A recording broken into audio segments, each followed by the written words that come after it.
right, welcome Welcome. to another episode of Seasoned Amateurs. Ben, are you going to be on camera today? Yeah, just give me a second here. Okay. Let me guess, you're not wearing pants.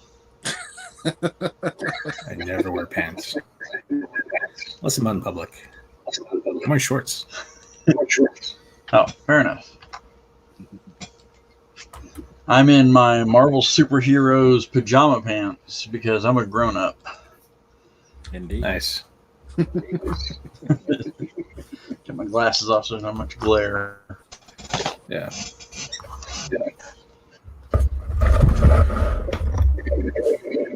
All right. Big jobs, too.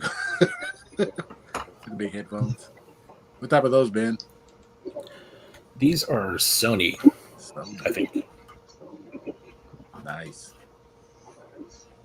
Yep, they're Sony. Got them about 4 or 5 years ago. Oh, wow. So I could watch TV and not like bother Crystal while she was sleeping. Ah, Yeah. Very cool. is Cootie in your office there, Johnny? Let's take a look. There he is.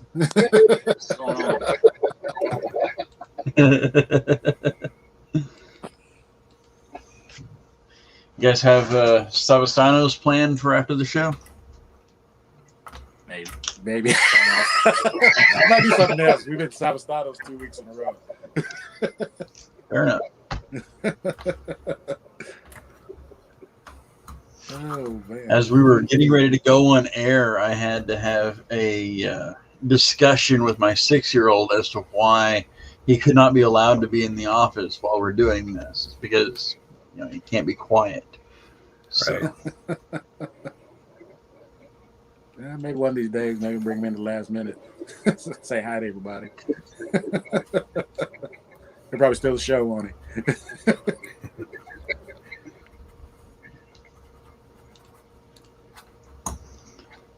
So, All right, so today's topic, we're going to talk about horror movies. yeah, we're going to get deep into horror. Yeah. None of us like that stuff.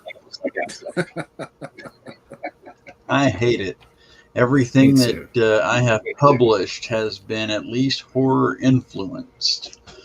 So Yeah. Same. I guess probably except for that one curse story, the first curse story in Equinox number 2, that actually didn't have much of a horror element to it. Yeah. Everything else though.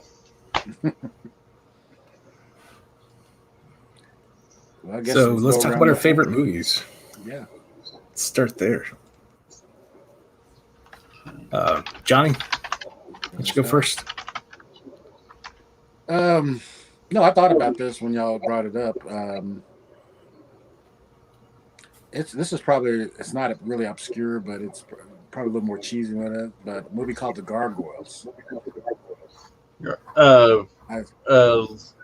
Early 80s. No, this is like 70s. I think I Okay. remember seeing that one. Yes, there's live Is action. this the one about the father and daughter on a trip? Yes. Yeah, okay. I do remember that movie. Yeah. I mean, it doesn't stand up to the time, but there's always, when I used to watch that when I was younger, there was always a creepy factor about it, especially if you watched it at night. Yeah. If I remember, that was like a made-for-TV movie, but it was actually Yeah. really, really good. It was actually pretty well done for Yeah. the low budget that it was. Yeah. I mean, again, you watch that when you're 6 or 7 years old, you watch it at night, and you always jump. It made you jump different parts of the way they did it. I thought it was pretty brilliant. Yeah. And there was always that jump factor because it wasn't nothing over the top grotesque or anything. It just Right. had that scare factor in it. And again, like I said, right now if you watch it, these kids right now probably laugh at it, say how cheesy it was. But back then, I mean, it kind of got you nervous, even when after you watched it and you go to bed and it's like midnight. We always used to turn on the lights down the hall because we always thought the Gargoyles was going to be behind the corner or something. Right. And like I said, that's always been one of my favorite movies, and it had that actual horror scare factor in it that I always loved. Right.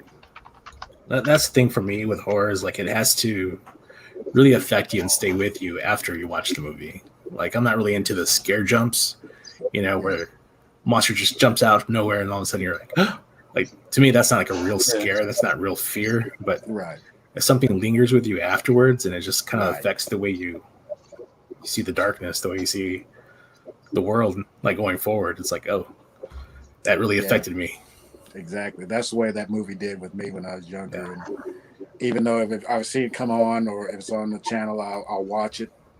And again, it's it just brings back the memories. Like I said, when you was a kid, and it's oh man, I used to jump all the time at this part, or even, and it always, every time we used to watch it when we was younger, and we always it made us look. We always look around the corner and my older brother, he always used to play tricks, always, because you always had that gargoyle's hand always coming up the side, coming around the corner or coming up on the bedpost and stuff. And he used to do that with us, try to scare us and stuff.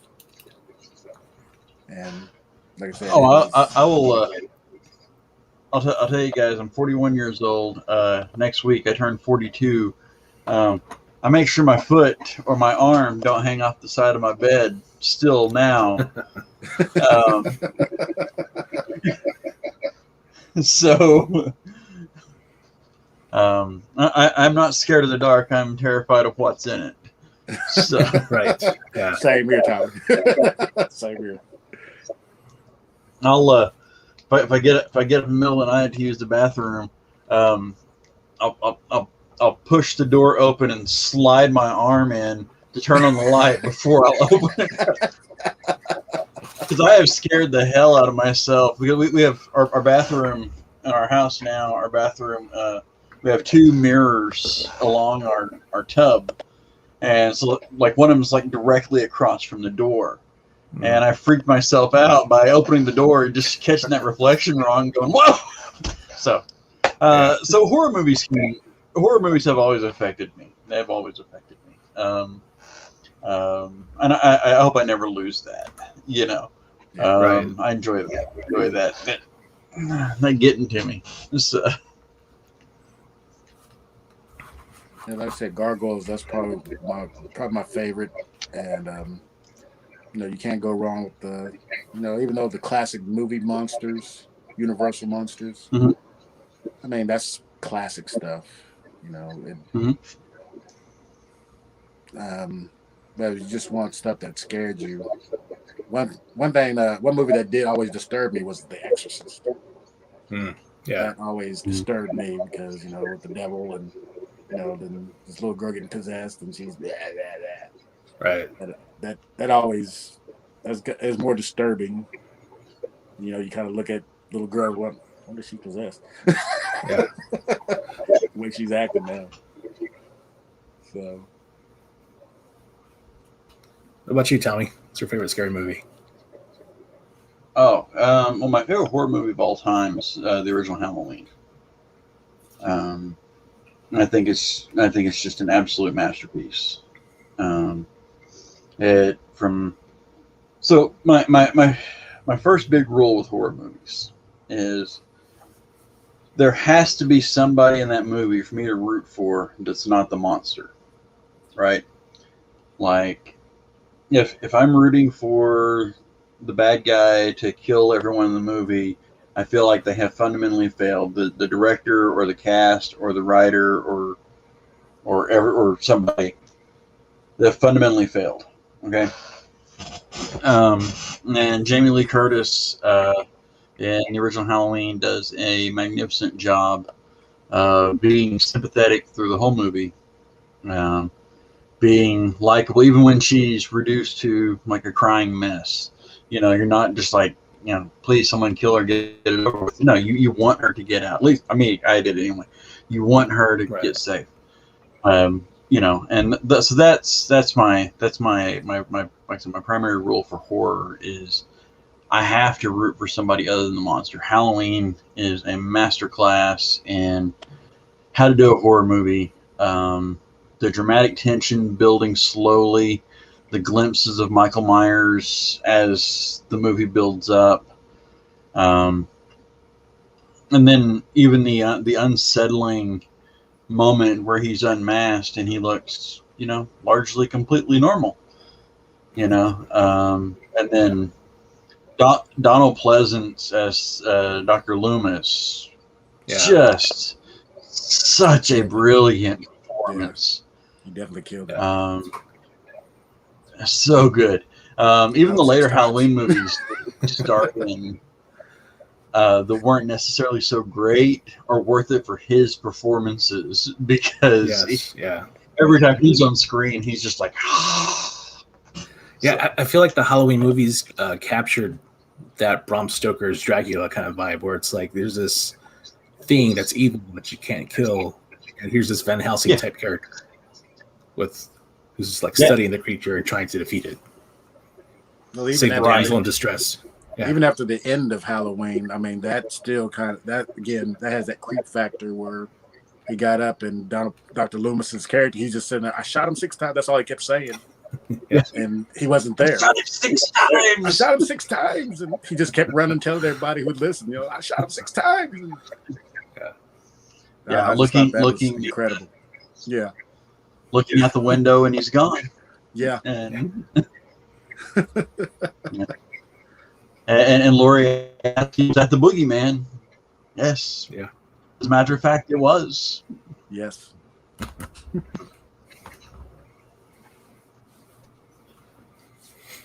What about you, Jason? What's your favorite?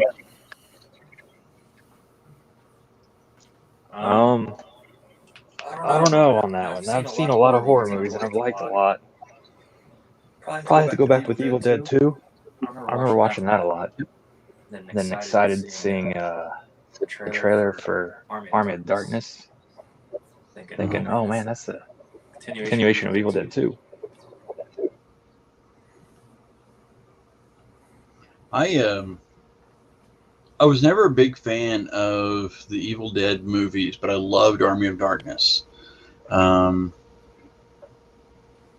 I will never understand why Bruce Campbell didn't become a big star after Army of Darkness, because he looked the part. He had that the comic timing was just pitch perfect in that movie. It felt like he should have just been a big deal after that. He's got a corrupt chin. Yeah, he's got the pulp profile down to a T. So just about God gave that to him with his chin. So.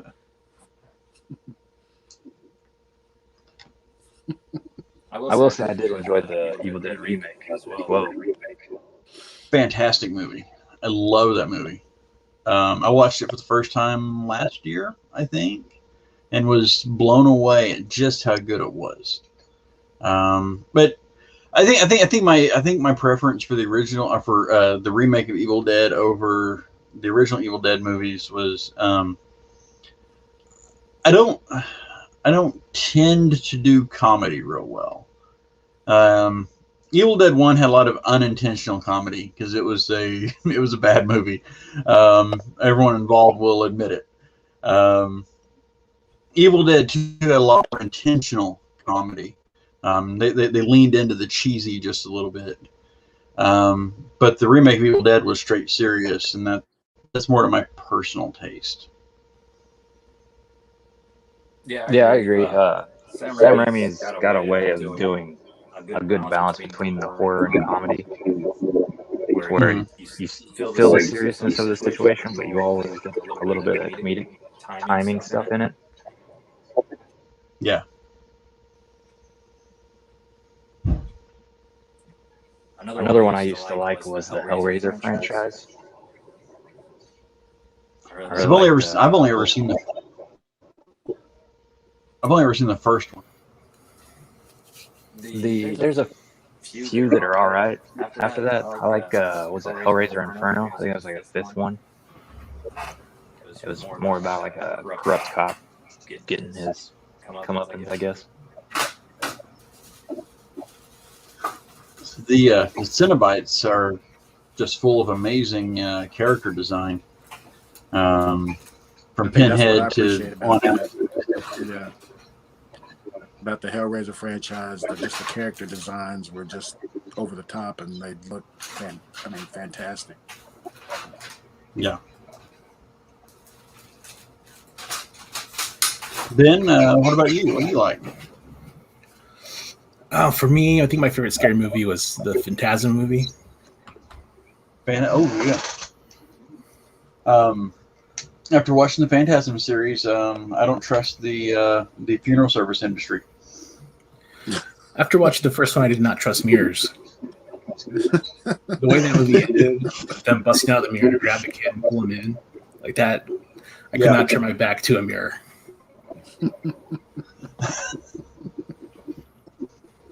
But yeah, that was the one. I'm not secretly convinced that morticians are conspiring to raise an army of the dead by everyone they've embalmed. So, little evil jowls. That's what they I'll look let you like. decide exactly how serious I'm being. So.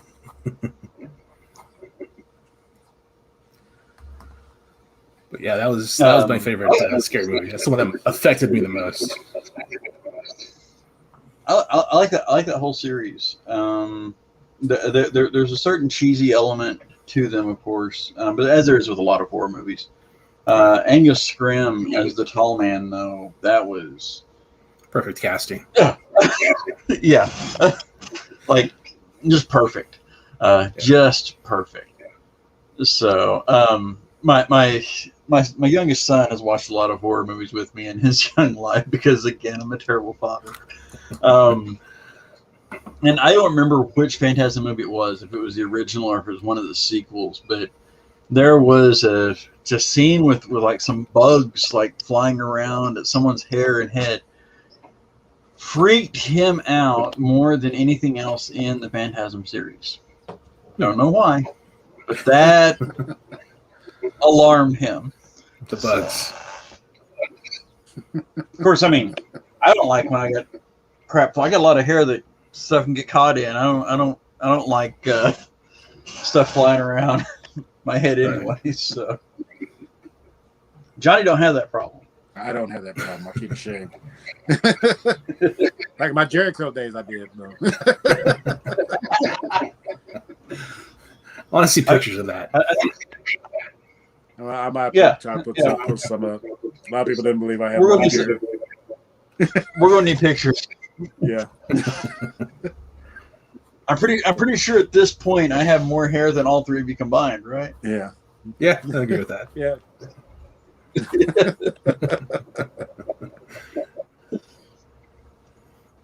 We talked about the Universal monsters a little bit ago. Johnny talked about my grandma was really responsible for at least a little bit of my horror love. When I was young, she's a big reader, and she helped teach me to read. And she gave me books that were both in content and in reading level way above my age. And she was all about she was feeding me a steady diet of Stephen King and Dean Koontz and when I'm in middle school, but she grew up with those Universal monsters, and she was telling me this great story one night. She used to do little odd jobs and everything, so she'd get money to go to the movies. And her and her friend went to go see the Wolfman when it was out in its original theatrical run. And so this is nighttime. They walked across town to the theater. They walk across town to the theater to see Wolfman. They're coming home. It's dark. It's late. And so they get the bright idea to cut through the cemetery to get home faster. And they get a little, they get a little on edge because they're running through a cemetery at night. And Grandma said that as they were running through the cemetery trying to get home, she trips over a pair of feet. Oh. Yeah. A pair of feet. She face plants in the cemetery, and when she realized that it's feet, she freaks out, and she sees this figure sitting up, and she knows the Wolfman's done got her. She's been lying in wait in the cemetery. Turns out it was a drunken hobo, but but I always loved that story from my grandma. Yeah, that's awesome.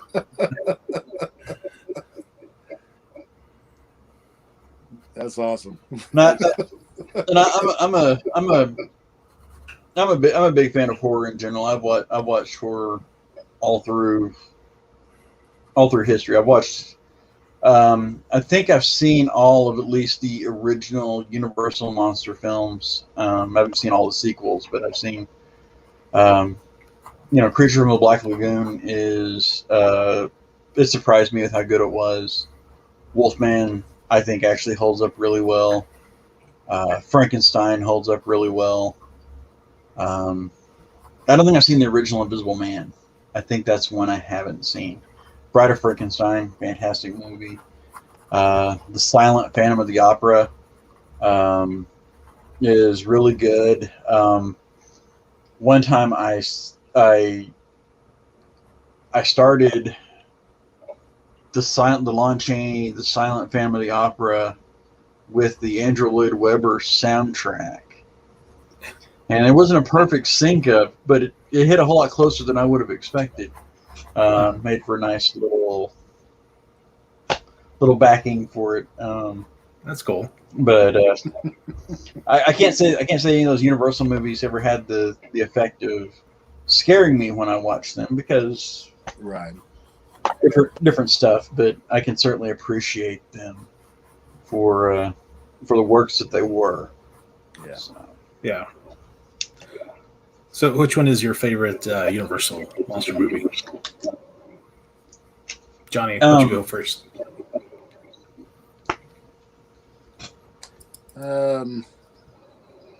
Creature of the Black Lagoon. Yeah. Just the look of it, and the way the creature looked.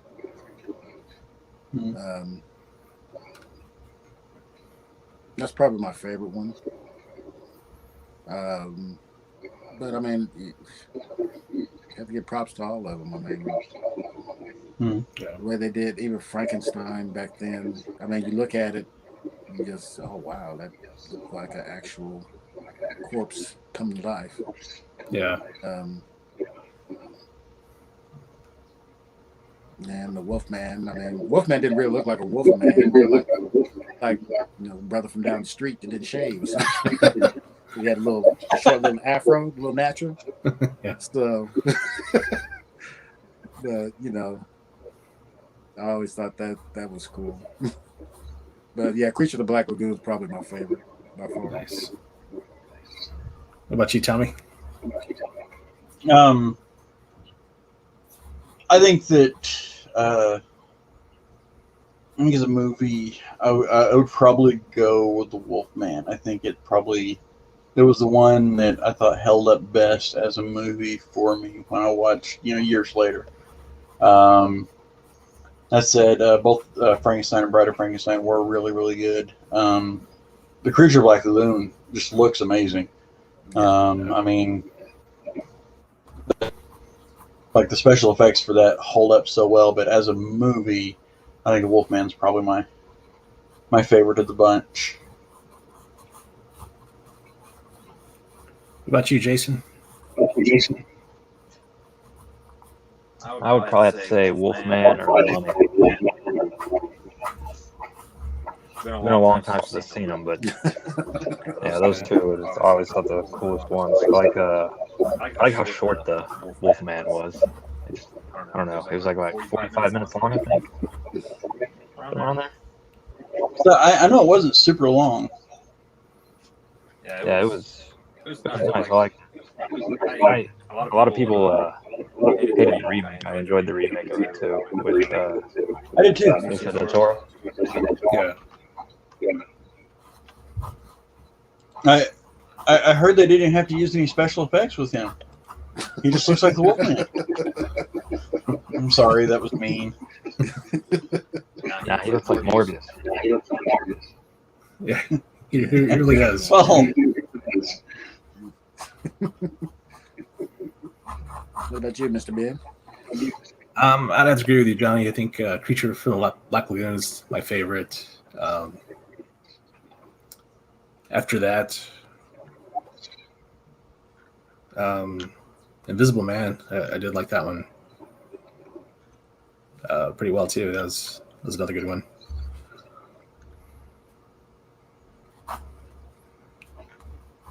runtime on the Wolfman was 1 hour and 10 minutes. I knew it was pretty short. Hour and 10 minutes. Yeah, hour and 10. Not and I'll say that most of those even I think most or all of those character designs. I mean, they became iconic, and they became iconic for a reason. Of course. Right. You know, Of course.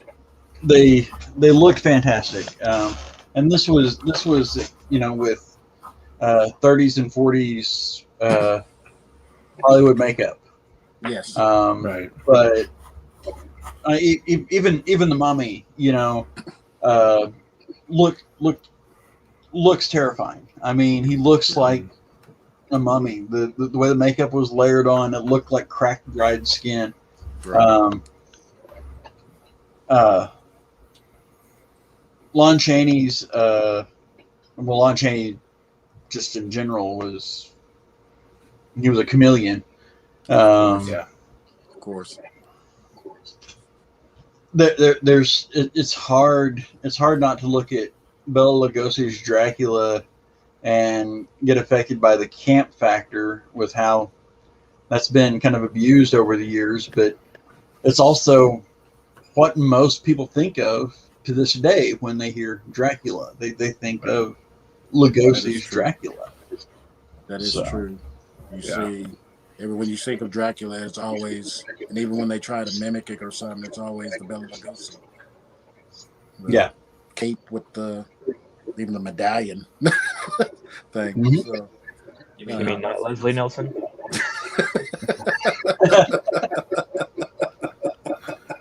fair enough. Lugosi, Lon Chaney, and Boris Karloff. Yes. I mean, those three. That's like such a amazing trifecta of that golden age terror. Yes. Yeah.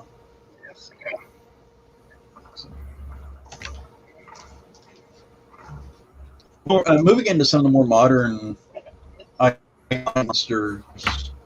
Who do you guys like? Ben, who the more modern rogues gallery? I mean, the Tall Man with the Phantasm. Right. Who else you got? And I will say before you answer that, Angus Scrimm I don't think gets enough credit with the kind of modern era of movie villains, movie monsters, because the Tall Man is absolutely terrifying. His every movement, his every utterance, the dude. Anyway, Just his glare. Yeah. I would say, aside from the Tall Man, the character from The Ring. What was her name? I was gonna say Samantha. Yeah, I can't think of her name, but I know. Yes. But I think she became pretty iconic. yeah. Yeah, I can't remember her name. That was character's name. That was the first Samara. Is that right? Yes, that sounds right. Yeah. But that's the first time I remember seeing that like herky jerky ghost effect on screen. That shit weirds me out. It weirds me out. I think it's been, it's one of those things that I think that horror movies have kind of overdone it since then. Yeah. But in that movie, it was creepy. She was creepy. Yeah. When I went to go watch that movie, I had no idea what I was walking into. This guy that I don't want to call him a friend, is more of just somebody I knew from school. He's like, hey, I've got these two girls I want to go out with. You want to come with me? Kind of like be his wingman kind of thing. So I was like, sure, what are we going to go watch? And he's like, this movie called The Ring. So I thought that was like some kind of romantic comedy, of a guy proposing or something, like The Ring. So I went to go watch this movie, and I was like, what did I just watch? And it really creeped me out. Like, I was afraid of TVs for a good while. I was like, I'm going to stay away from these TVs. That's awesome. Yeah. That's my story about how I watched The Ring. That's perfect, not knowing what you're getting into with it. Yeah. Because I could totally see if you didn't know what it was, thinking it's a rom-com or something. Yeah. All right, so we got J-Lo. Jennifer Aniston, Matthew McConaughey or something. I mean, right, yeah.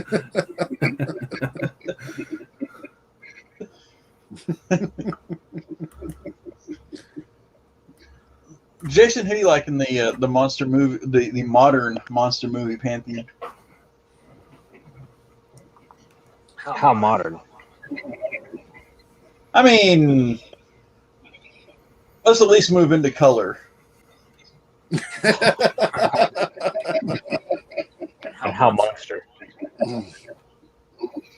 Do what? And how much monster? Yeah, they're all monsters once you think about it. Right? I'll tell you The one that really scared me when I was little was I don't know if everybody thinks I'm a monster, but Kane from Poltergeist 2. Yeah. Oh yeah. Oh yeah. No, that dude. Yeah. There was a little bit of echo there. So anyone who didn't catch that, Kane from Poltergeist 2. Yes. That dude. Again, that's one of those. If he had been in 3 or 4 movies with solid scripts, I think he would be an all-time. As it is, there's a lot of people that don't, because he was in a sequel to a movie. I think that was his only performance. I thought they brought the character back in the 3rd, but I think he had passed away. The actor had. Yeah. Because he had cancer at the time they filmed the second one, I believe. Yeah. But that voice and that voice, that sing-song voice that he had, and that he had that demeanor, where everything, if you took it at completely surface level, you still couldn't be okay with him because you could tell it wasn't sincere. There was that sinister was right outside his everything he said, everything he did.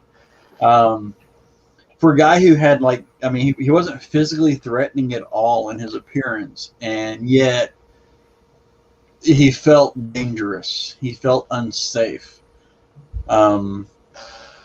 We have in Chronicles of Rachel Strand, we have a character called the Gaunt Man who gets more than a little inspiration from Kane from Poltergeist too.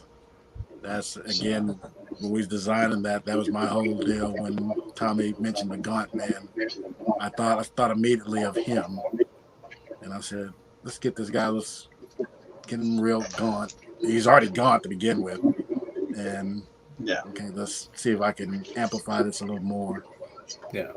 So definitely, he's definitely my influence for getting the Gaunt Man, putting the Gaunt Man together. It's really cool. Johnny, who do you got in the There's movie? a lot because I mean I love a lot of the. I mean to me, just a lot of the character designs. Sure. You can't go wrong with Freddy Krueger. Mhm.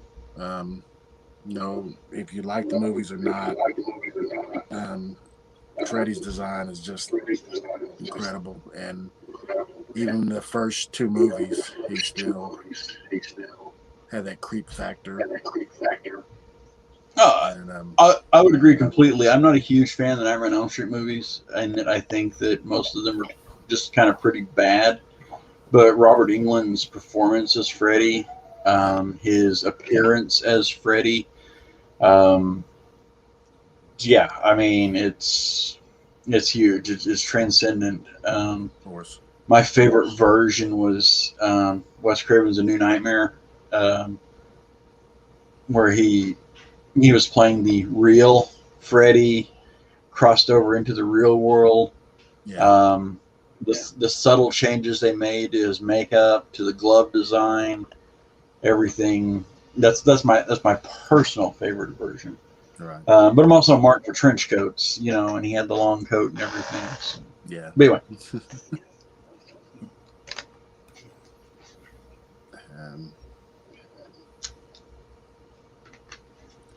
Probably, I mean, Jason. Mm-hmm. Not Cootie, but He's behind you. He's right behind you. And really, I harken back to the second movie, before the hockey mask came. Potato sack, Jason? Yeah, the pillowcase or whatever that was on his head. Flour sack, potato sack. I always thought that would look more creepier than the hockey mask to me. The that look they ripped off of the movie The Town That Dreaded Sundown, which was based on a real serial killer in Texarkana. Yes. Yeah. So, I'm glad you brought that movie But up. the fact That that- was another yeah. creepy movie. Town That Dreaded Sundown? Yes. That was another creepy movie. I think because they said they always hyped it because it was a true story. Well, and it was. And even back then, you always, that guy, does he live here? Because the town always looked like, we're in Oklahoma, so it always reminds you of the towns here.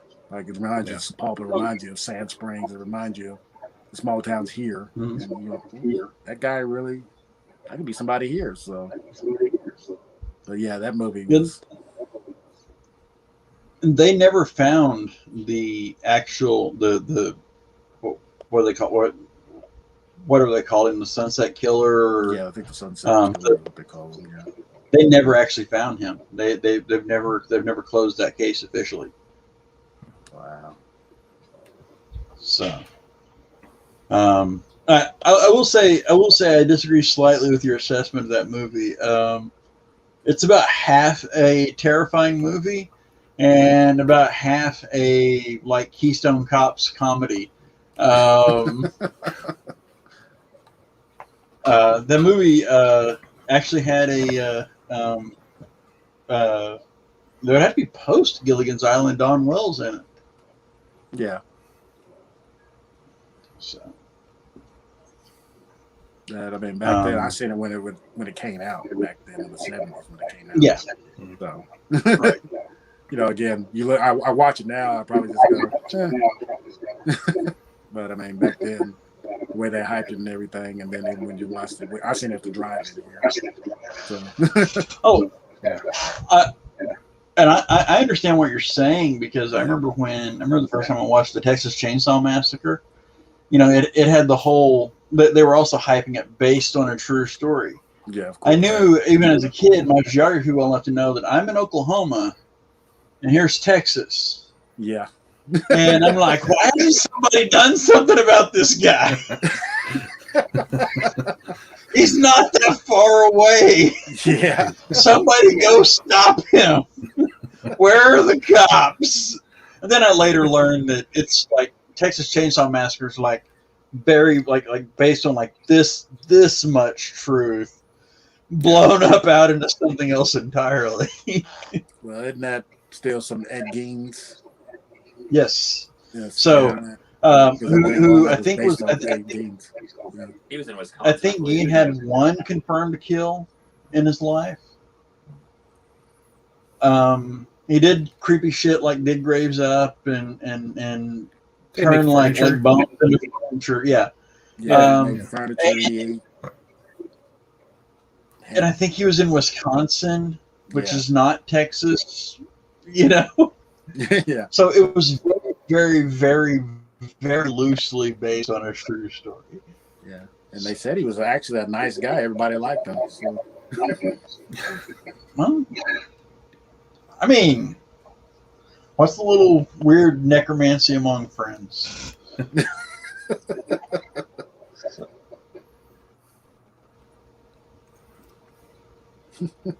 I think for my part, with modern movie villains, movie monsters, I love my favorite Friday the 13th movies are the Living Jason trilogy. That is 2, 3, and 4. Jason, I didn't like him as much when he became the zombie. I love those 3 living movies with and the remake. I like that version of Jason. But that kind of speaks a little bit to I've talked in the past about my fondness for like the psycho hillbilly cannibal trope.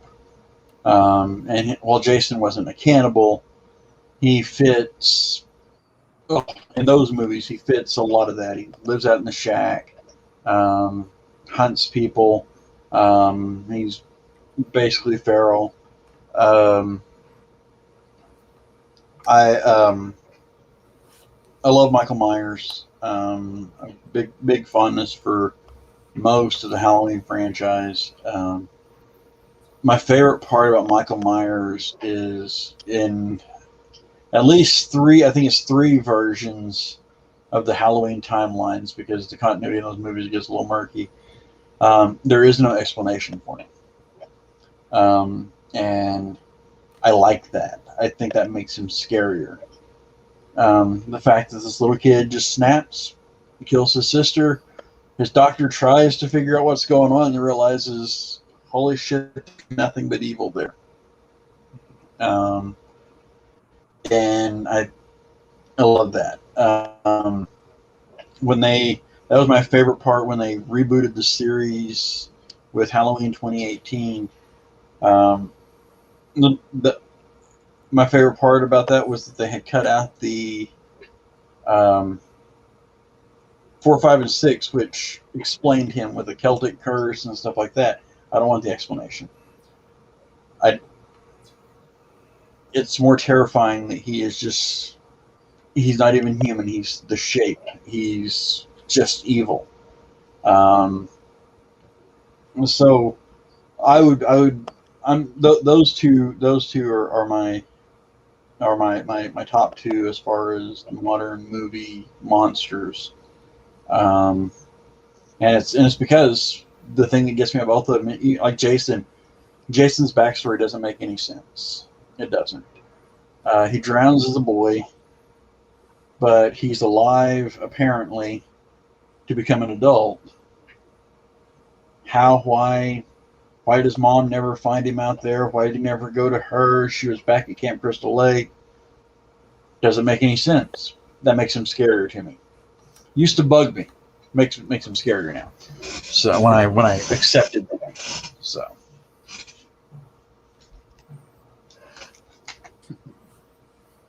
good stuff. What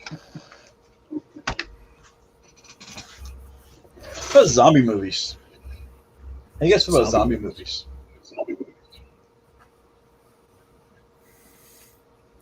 Night of the Living Didn't you Dead. like zombie movies? Yeah. I love that. Like Dead. Yeah, like the first one, the black and white one. That's That's what I was going to say. The first one. yeah. Then they seemed to all became similar. Or the original Night of the Well, Living I Dead said is an similar, absolute but game they're not- I mean, they changed them up, but still. Yeah. Well, no, I mean, like I said, it spawned a whole genre that is still strong today. Right. Yeah. So, I will say that the Tom Savini remake in 1990 is one of the best remakes that I've ever seen. But you know, George Romero worked with Savini on Night of the Living Dead 1990, so you know it still had the master's hand in it. Right. Yeah. I don't think I've seen that one. I highly recommend it. Highly recommend it. I agree. What was that, Jason? He agrees with it. Yeah, no, it's fantastic.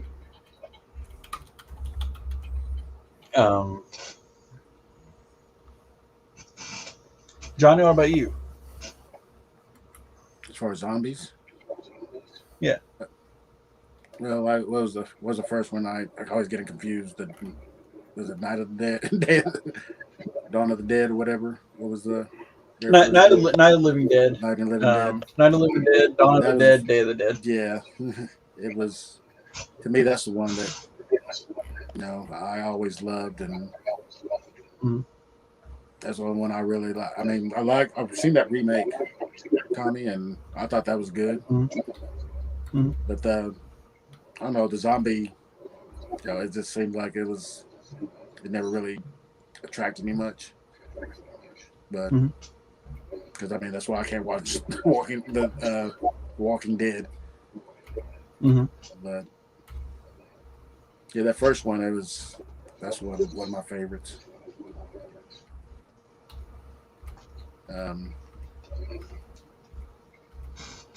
I can't think of any others besides Zombieland and all that. But I thought that was more comedic and stuff.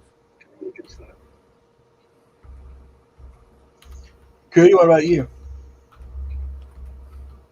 I would have to say 28 Days Later is my favorite. It's a great movie. It's a great movie. Has one of the all-time best jump scares in cinema, in my opinion. The opening after he wakes up in the hospital and London is completely dead and deserted. And there's no sound.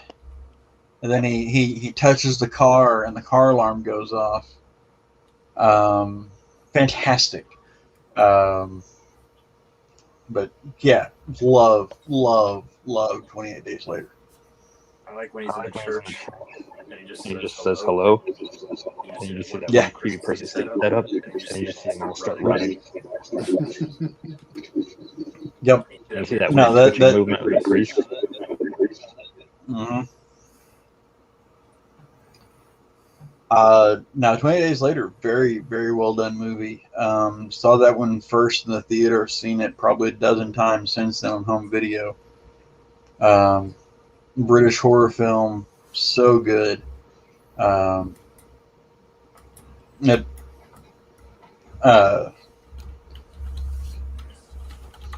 great cast. They did a good job making you care about what was happening to the characters, which Night of the Living Dead did a great job with, which I think the remake actually did better. But that's more so than any other type of horror movie. That's what zombie movies have to have. They have to have a great cast. They have to have a cast. You have to care about what happens to them, because zombies don't have personalities. Zombies have less personality than Michael Myers and Jason Voorhees does. And those guys are just kind of blank. So yeah, so you have to care about the characters. Dawn of the Dead, the original. I'm not as big a fan of the Zack Snyder remake as a lot of people are, but for me, I think part of that was I am a huge fan of the original Dawn of the Dead. That's the one with the 4 characters in the shopping mall. And it's one of the longer movies, I think, one of the longer zombie movies, I think. So you get a lot of time to get into the heads and the characters of the 4 main characters before shit goes belly up and they start dying and stuff like that. The Return of the Living Dead series has a couple really solid movies in it. The original is really good, actually. Return of the Living Dead 3 is, in my opinion, an unsung classic. It's a zombie love story. If you've never seen it.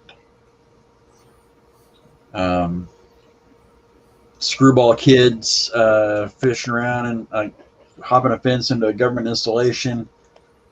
The girlfriend accidentally gets poisoned with the gas that makes the zombies. And she begins a slow, steady descent into becoming a zombie while her boyfriend's trying to take care of her. Very good. Very good.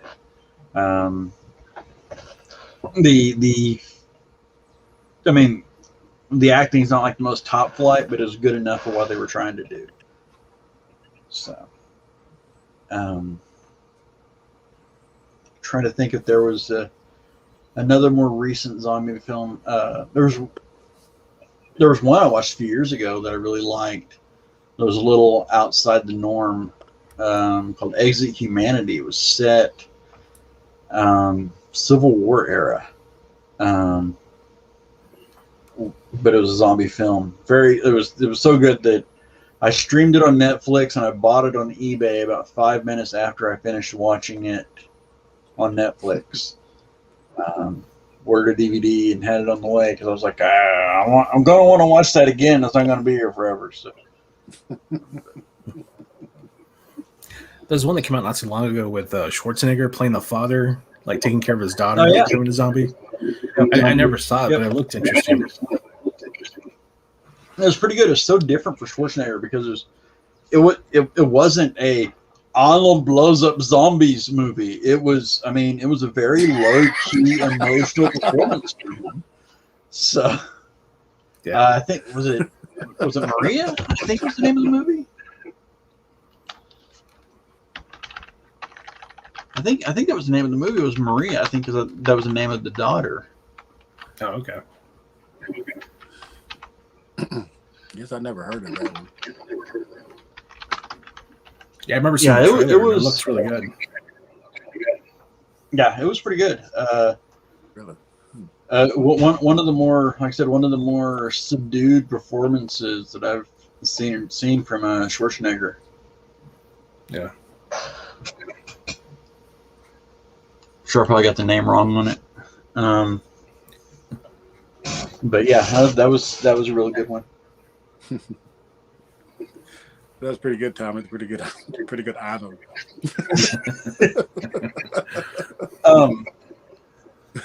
So, if you will, let me bitch and gripe for a second, because we've tiptoed around it a little bit. I want to talk about the Texas Chainsaw Massacre. Okay. This is a well-practiced rant. So Texas Chainsaw Massacre is one of my least favorite horror movies. The reason why goes back to my rule 1, which is you got to have somebody to root for. It's not the bad guys. And the cast of the Texas Chainsaw Massacre. So annoying. So annoying. I agree. Yeah. There was not a single one of them that I wanted to see live through that movie. The only time I've ever been pissed watching a movie and seeing one of the good guys get away at the end. Everything else about the movie is great. The bad guys are creepy as hell. The atmosphere is perfect. The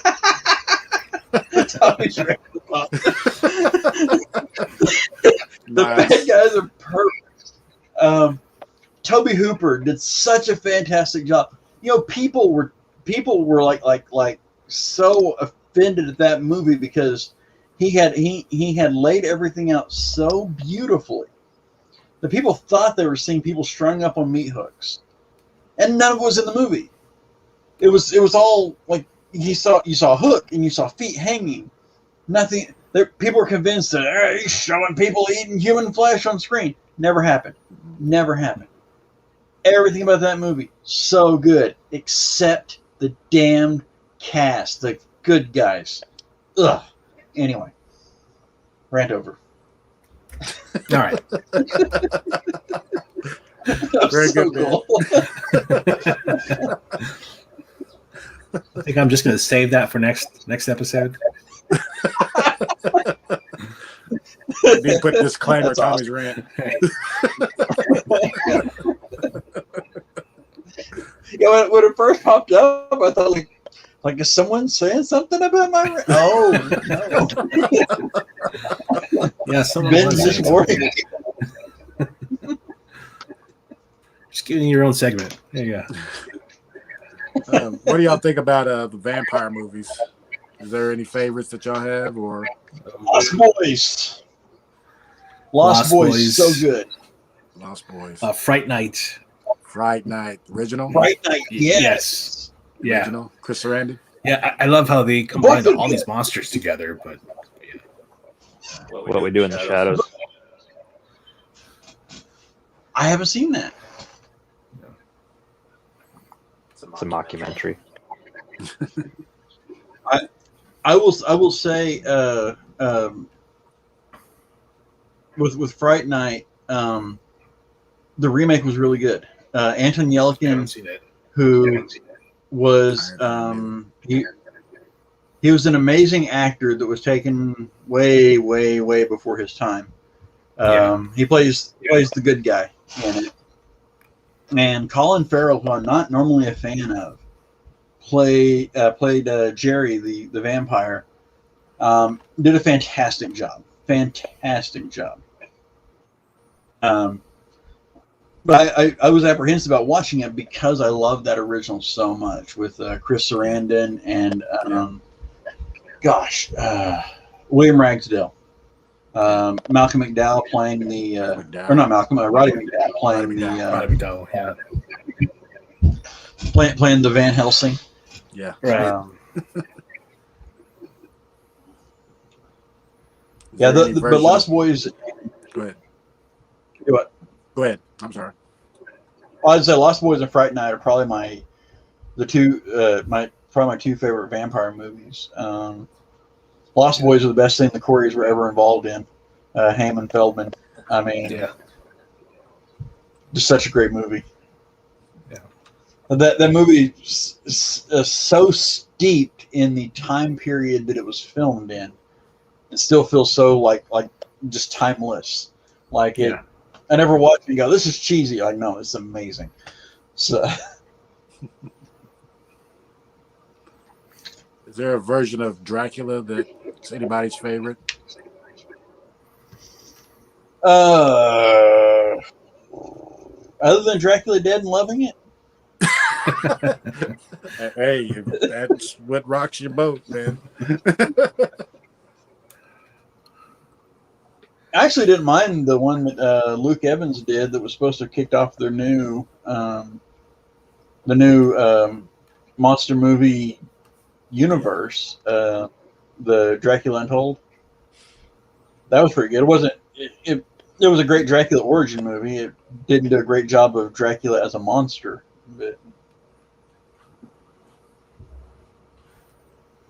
Yeah, I like the original one with Bela Lugosi. I know it's a little campy, a little cheesy, but I still like that one over the one that was done in the 90s. right. Yeah, with Keanu. Yeah, there's some aspects to that I liked, but I just prefer the original one over that one. Go ahead. I'm sorry. I'll say I've performed in Dracula on stage. I auditioned for Dracula, first Dracula, and then for the crazy guy Renfield. Renfield. I wound up as John Harker, which after I was a big like drama guy in high school, and I was never like the male lead. I was never the hero. And I was cast as like the the leading man guy in Dracula on stage. That was really weird for me.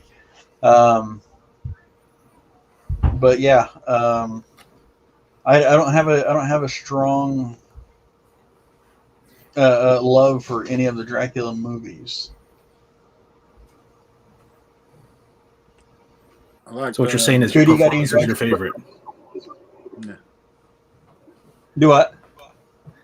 Said your performance is your favorite version of it. No, that play was okay. a train wreck. Oh, all right. Van Helsing has the most lines in the play, and the guy that was playing Van Helsing was unfortunately still working on another play at the time. So he was like way behind in rehearsals. So every scene he was in went off the rails because he didn't remember his lines. So, ouch. Our last performance, though, I Shatnered the entire thing. Van Helsing, we must stop Dracula. Because at that point, who gave a fuck? We were. That's awesome. One version I liked, there's a version of Dracula Frank Langella did. I can't remember. It was like in like the 80s, I think. Skeletor was playing Dracula. It's got to be good. Yeah. What movie was that? Was it just called Dracula? Okay. Frank Langella, he played Dracula. Okay. And it was big back then, but nobody. It seemed to fell into obscurity now. So. Yeah. You guys, any guys seen either of the Salem's Lot miniseries? I saw parts of the original. That's what I've seen, parts of the original. I've never seen the redo or the whole original one. I'm a big fan of both of those. Salem's Lot was Stephen King's big vampire story. The original feels very 70s. It was a 70s TV movie or miniseries on ABC, I think it was. Yeah. But I think it holds up really nicely. The vampire is creepy as hell. And the remake had Rob Lowe in it as the hero. It was on TNT, and it's also really good. I the remake. It was technically the term is a readaptation, because it wasn't based off the miniseries. All it was based off the readaptation of the novel. But very good, both of them. I'm a big fan anyway. I busted them both out not too long ago. And just enjoy them. I mean, I'm a fan of Stephen King as a writer in general. So Salem's Lot was a good book. The adaptations, I think, probably held up better to his book than what a lot of his adaptations tend to. That's interesting. But he didn't have any weird shit in Salem's Lot, the book, that I can recall, like underage gangbangs or whatever weird shit he had from it that never gets made into a movie because you can't do that.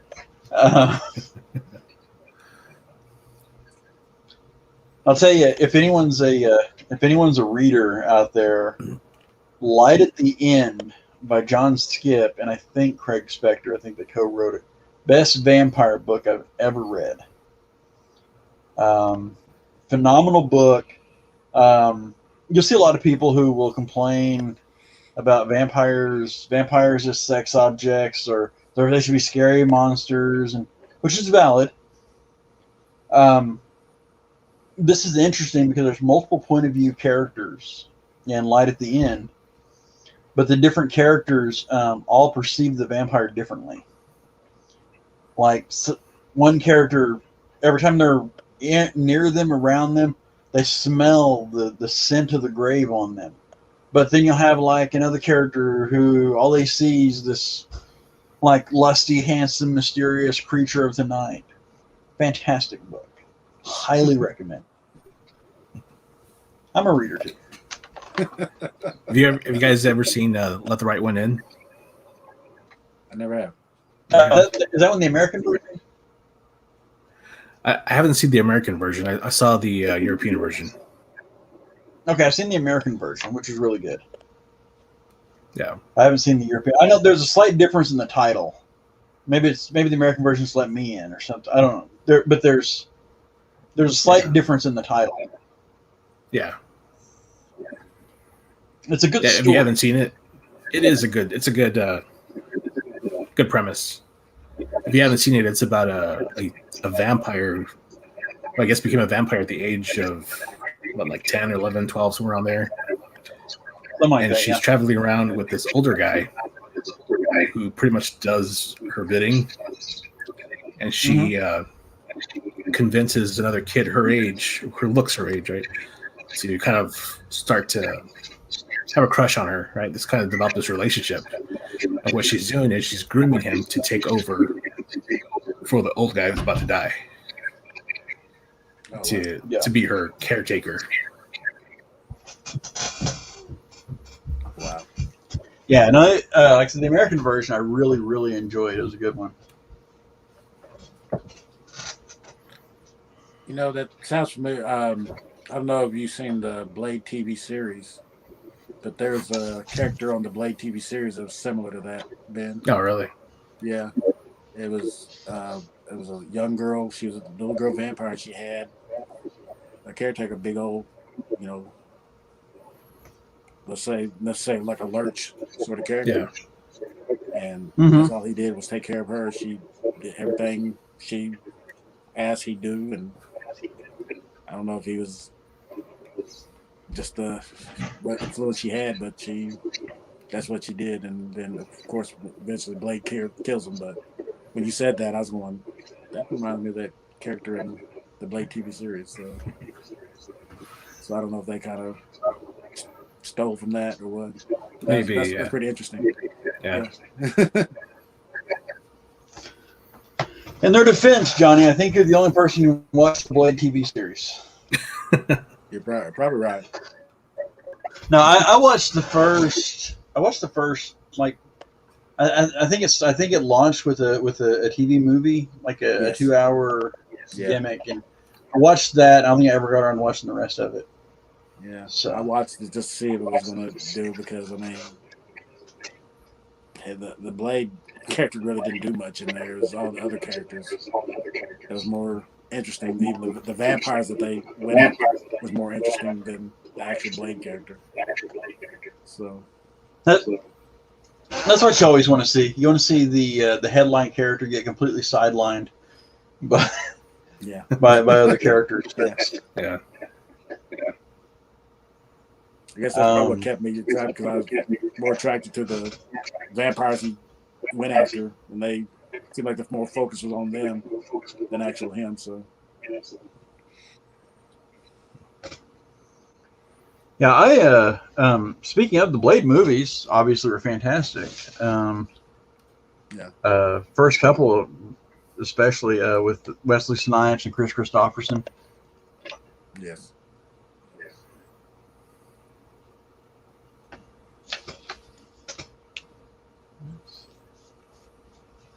It's kind of interesting to see if the new guy, Marshall Ali, see if how he holds up in there. Yeah. I'm a little skeptical of him as Blade. He was really good in True Detective season 3. I was a big fan of the rumors there was for a while that they were just going to basically de facto incorporate Wesley Snipes into the MCU, but passing the torch to like his daughter. I've been fine with that, but Ali's a great actor, so just remains to be seen if he's going to pull off the personality and everything of Blade. Right.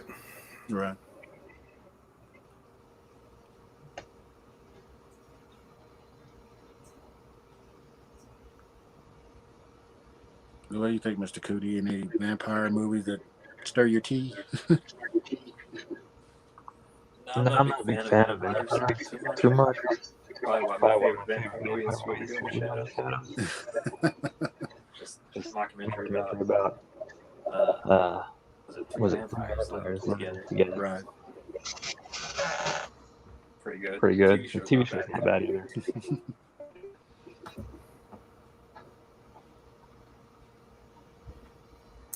What about we got King Kong and Godzilla coming up soon, so Yes. what about giant monster movies? Oh man. Original Kong. Well, even the remake of Kong, I liked it. Which remake? There's been like 4. Yeah, you're right. Peter Jackson's, I like his. Actually, I like the 76, the one in 76 too. Remember going to the theater to see it. Well, I seen it at the theater, seen all of them. But, yeah, King Kong. I mean, Kong Skull Island.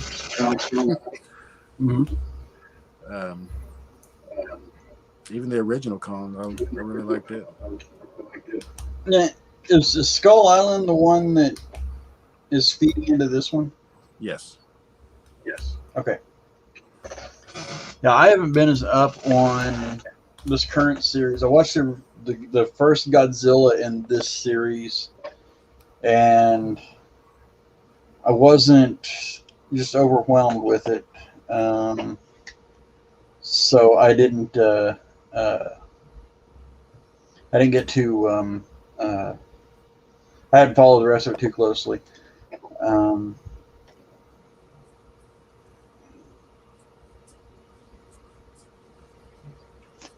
So I think it's for the first one's coming out, or this new one's coming out, I think March 18th. Yeah. On HBO Max.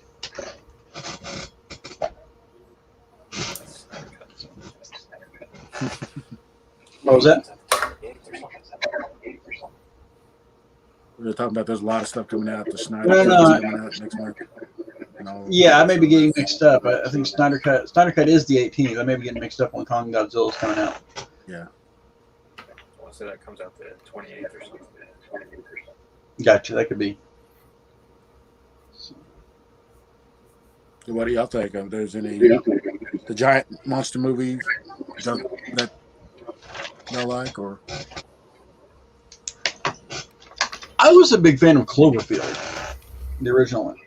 Kaijus or whatever you want to call them. Yeah, not. I thought Cloverfield was the only giant monster movie that actually creeped me out. I thought the found footage worked really well for that. Found footage films are one of those beasts that you either like them or you don't. I think. Yeah. I tend to. But I appreciate I understand the tropes that go with it. I thought they did a really good job. My only complaint about Cloverfield was I didn't actually need to see the monster at the end. Right. I would have been fine with just seeing glimpses throughout the movie. So, well, you Ben got any fondness or fascination for giant monsters? Johnnie left. Not in particular. I like the Pacific Rim. Pacific Rim was good. The first one. Yeah. I didn't see the second Yeah, one. I've only ever seen the first one. I enjoyed it.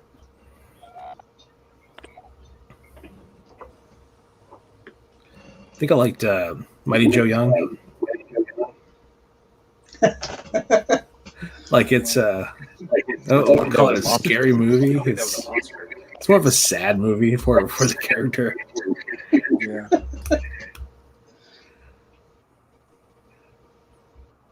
I enjoy those old cheesy movies. I like to watch. What's it called? Drawing a blank. But anyways, yeah. So I like watching these old movies. That's fair. That's fair. There's one movie, The Gargantuous. It was big. It wasn't apes or anything, but there was ape-like giants, and they ate people. And I remember seeing it at the drive-in, and when they pick up somebody, they eat them, and then they spit out their clothes. Oh wow.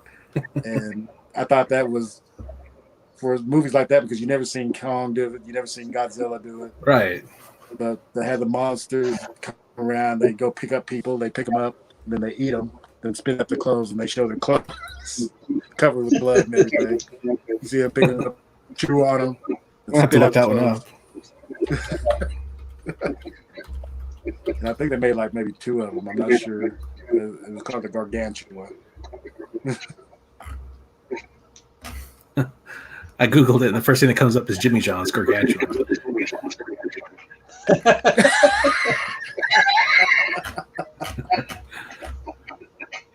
Everybody might have some clothes in it. You give it up. And spit out the clothes. Oh, the War of the Gargantuas? Yes. Okay, yeah. Yeah, those guys look pretty creepy. I don't know. I don't know if you guys are. Johnnie might remember. Ben and Jason maybe. These weren't a huge deal. I guess they were like a kind of a flash in the pan toy. Do you guys remember the Popples? The toys that were like little stuffed creatures that you could fold them into balls. Okay. So, horror story here. I remember when the movie Critters came out, right? Enjoyed that movie, by the way. Good stuff.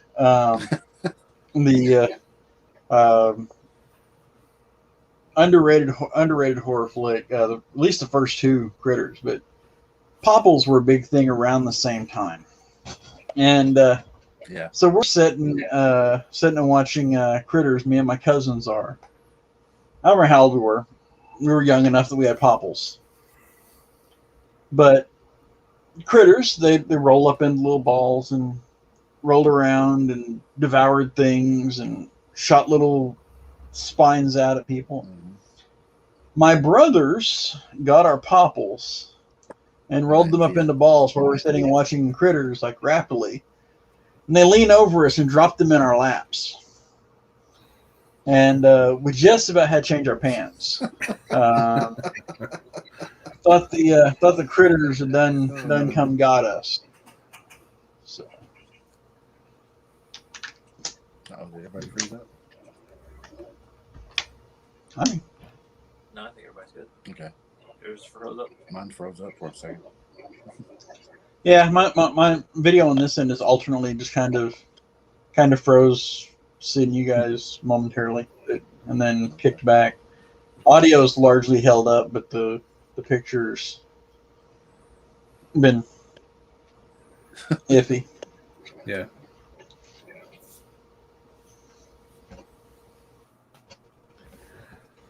So what about ghost movies? Poltergeist. I'm a fan of the Paranormal Activity movies, which fall into the found footage as well. They do a nice job with lots of subtle things to creep you out. There's a lot of great ghost movies. Stir of Echoes with Kevin Bacon. Yeah. That was pretty good. I like that one. Yeah. Of course, Kevin Bacon's a great actor, but I think it came out around the same time as The Sixth Sense, and I maintain that it's a better movie. It just didn't get the same acclaim because it didn't have the same kind of massive twist to it. Yeah, Stir Echoes is one I think really needs to be mentioned in the conversation.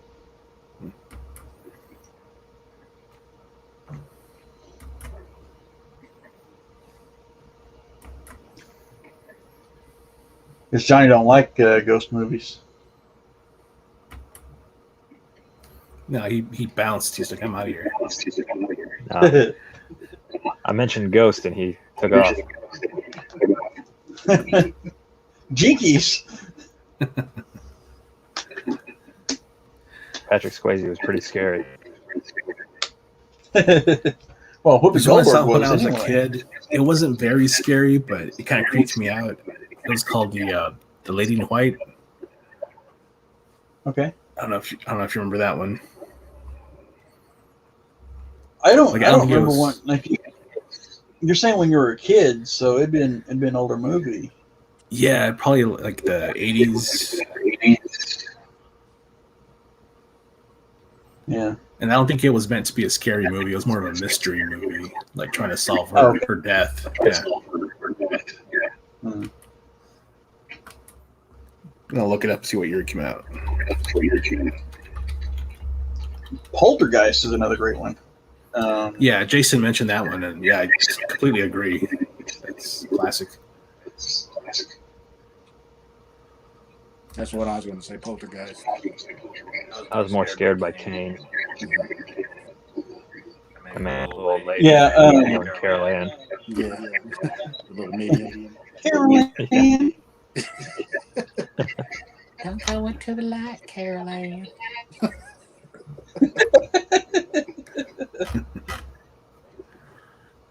Poltergeist remake actually wasn't too bad. The biggest problem it had was it was remaking a classic. I mean, you know.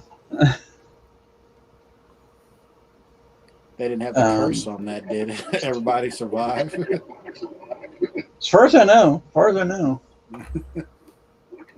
Yeah, I know the weird too. The curse of the Poltergeist movies is creepy shit. That is.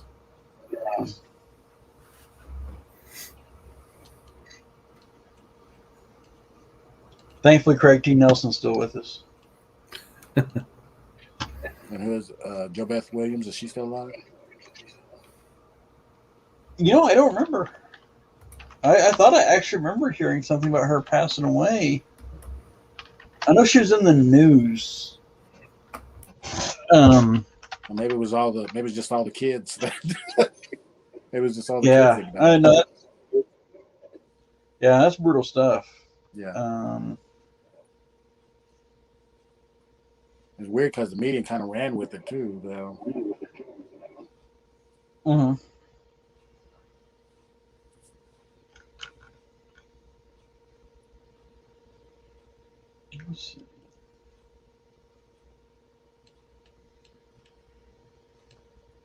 Yeah, I guess Jo Beth Williams is still alive. I don't know what she was in the news for then. I thought I remembered seeing something about her passing away. So.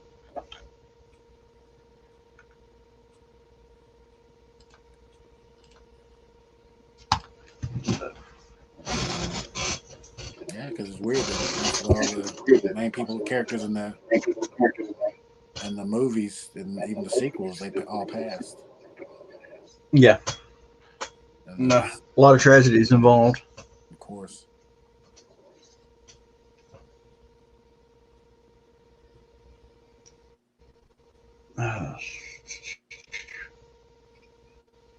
There's another ghost movie that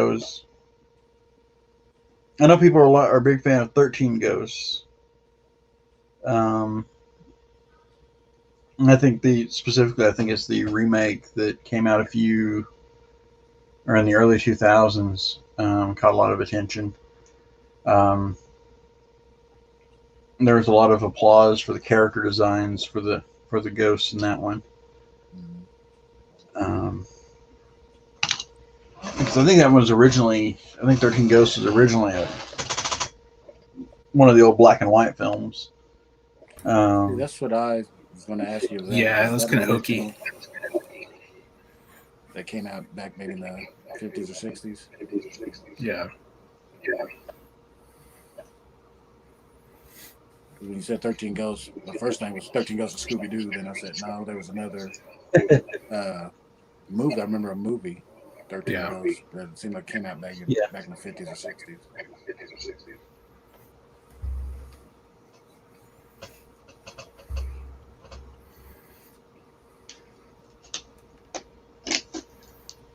And I think The Ring is technically a ghost movie. Yeah, it is.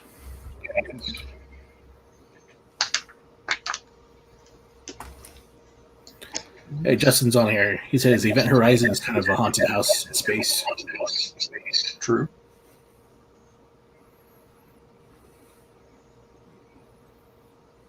What did he say? I'm sorry, I can't read it.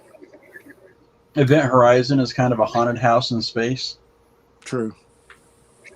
I love that. I love that movie. Yeah.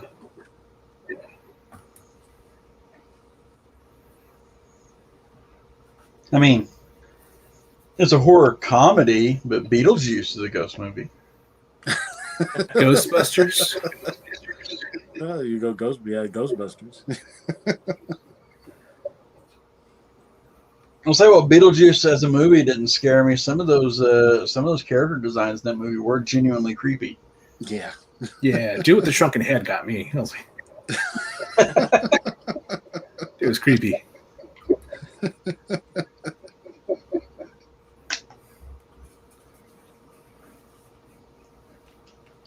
Speaking of Ghostbusters, I don't know. There was a sequel. There's a teaser trailer to a sequel going on. Afterlife.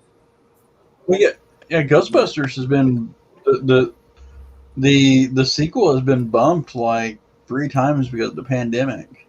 Right. And just the teaser trailer, it actually looks pretty good. Yeah. Yeah. Paul Rudd. Yeah.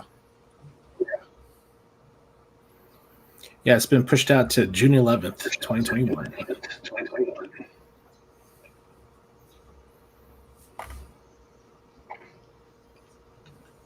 I wonder, are they going to have any original cast increase their roles? I wonder. Yeah, it looks like Dan Aykroyd and Ernie Hudson are in it. Bill Murray. Oh, okay.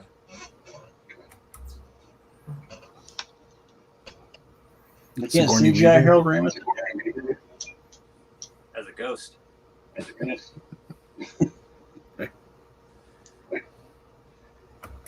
I mean, the feel of it feels like more of a serious movie rather than a comedy. Yeah, but sometimes trailers don't tell the whole story either. Of course. I think they said they're supposed to have more of a backstory for Winston in this one.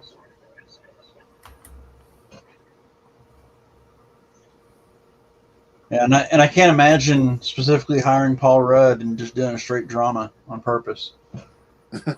Right. That's just not. I mean, you're going to have disappointed people in the theater at that point because they're going to go in expecting Paul Rudd to be funny because that's what he does.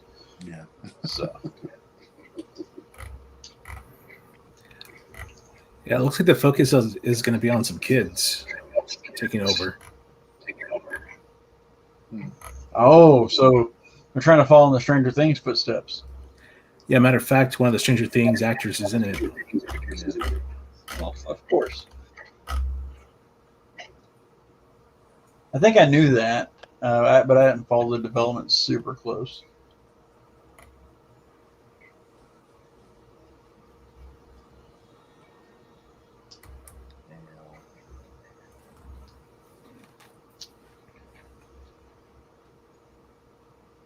Well, what else, guys?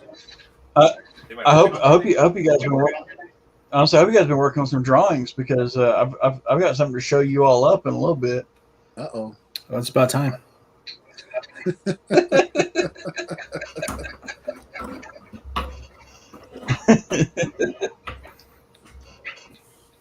I'm scribbling, so it's not going to be that great. I've just been spinning my chair, so I've been drawing everything. It's okay, Johnny will crap out a masterpiece in like 5 minutes here.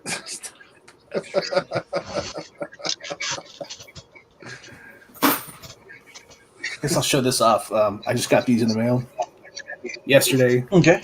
Issue number 3 is finally out. Tricks and Treats. Sweet. Yay! Awesome. Yeah. Felt like it took forever, but yeah, finally here.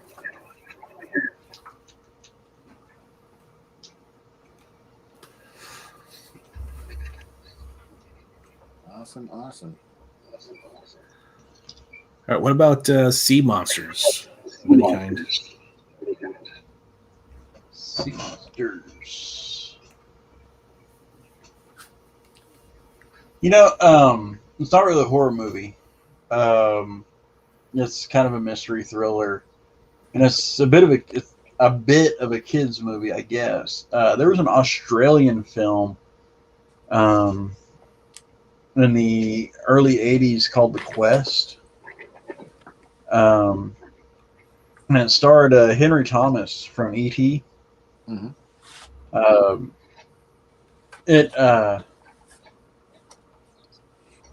It's about these kids who are convinced that, like, at this lake in Australia, that there's a monster in there, and it gets into a whole lot of. By the end, it gets into it gets a little mind screwy with some Aboriginal myth and stuff like that. So the focus isn't necessarily on a sea monster, but of that type of a mystery. Yeah, that was a childhood favorite of mine. Caught it on YouTube a few years ago. Someone had uploaded the whole movie on YouTube. It's one of those things, like, you can't find like a home video version now or anything anywhere. Find like the scratchy VHS upload someone did on YouTube.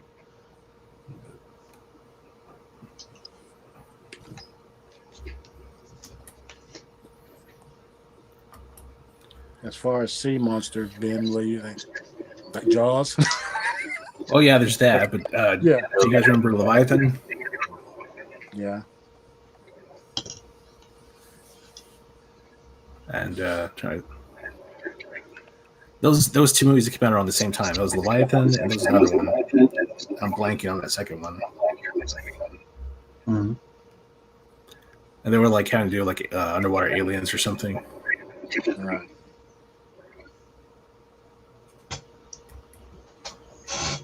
But if they're from underwater, how are they aliens? Don't know. Maybe they were from Mexico.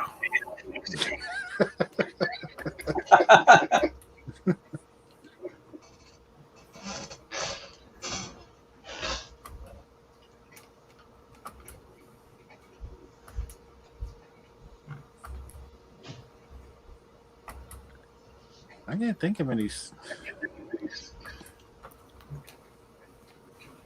Johnny started his jar. Masterpiece will be done in like 2 minutes. Oh, I think I remember. It's called The Abyss. Oh, okay. Oh, I okay. remember that. Yeah. I know sure. I'm gonna pull that one up.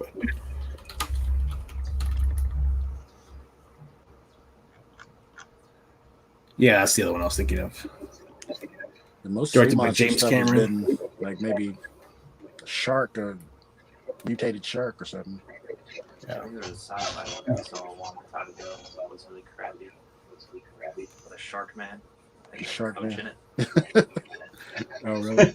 Also, Sharknado. Yeah. Sharknado. Yeah, I don't understand how they got like 6 movies out of Sharknado. Maybe my sense of fun is dead, and that's entirely possible. Like, I admit it. But I watched Sharknado, and I even understood what they were doing, and I was like, this is bad.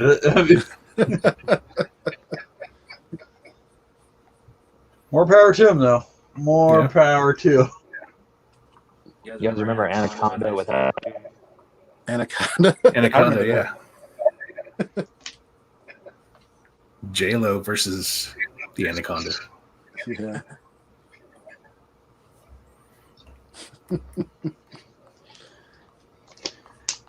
Sounds like an adult movie. You shouldn't say. Yeah.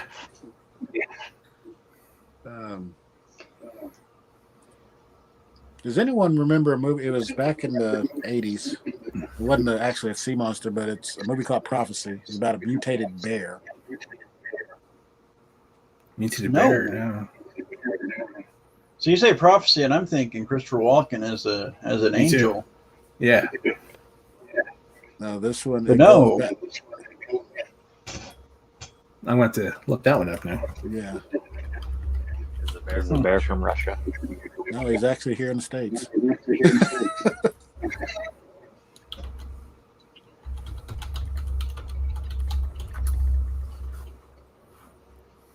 I mean, being in the 80s, was it like a toxic waste warning thing? Probably It was 1979. 79. A Sold log as company's me. A log company's waste mutates the environment, creating a giant killer bear monster. Makes sense. Makes sense. She lives. Don't When move. you- Don't breathe. There's nowhere to run. She will find you. I guess she's pissed. I guess she is.